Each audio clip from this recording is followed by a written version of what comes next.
Those of you that follow my channel regularly will know that my own father was a police officer. He's been retired 38, nearly 30 years, actually, come to think of it. And he was of a generation of copper which attempted to do the job properly, and it was almost by a different rule book. They had a thing called the Ways and Means Act, where they would just get it done and get the wrong uns off the streets, proper wrong uns.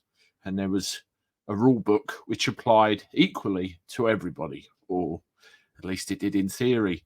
If you believe that the generation of copper that we have today is no good whatsoever, subscribe to the channel and let me know what you think.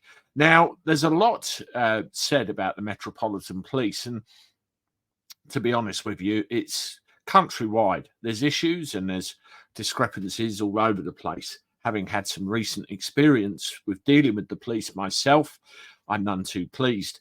There's a woman that's been very heavily mentioned on social media over the last day or two. This is her here with a very surprising look on her face, and you can see the caption: "Unpaid volunteer officer doesn't like gospel songs."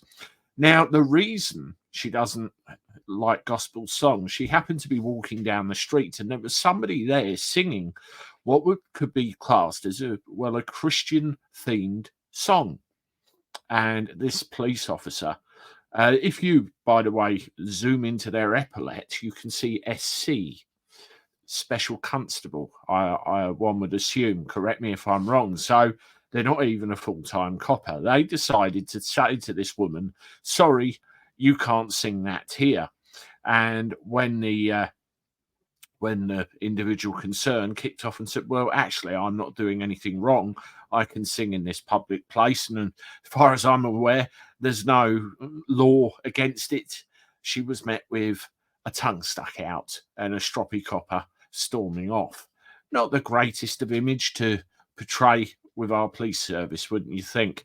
Now, I have to think of the whole hypocrisy of this affair, because I wonder, of all of the different groups of people that one would encounter during the day in London particularly, would the same level of demand be levied on other individuals within that circle? I'm really not so sure. There's definitely a level of two-tier policing going on, particularly in London, and they're being used as the political arm of the elite, in my opinion. Again, let me know if you agree with that, or if you've got a different opinion. Stick it in the comments and we'll have a look.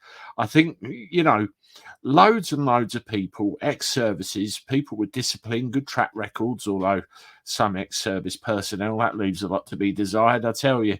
They're lining up to take these positions where they could put some proper respect, discipline and order back into our streets if they were allowed to.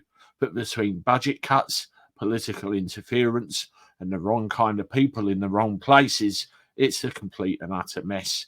And you've only got to look at the footage and statistics we see every day. It's a disaster.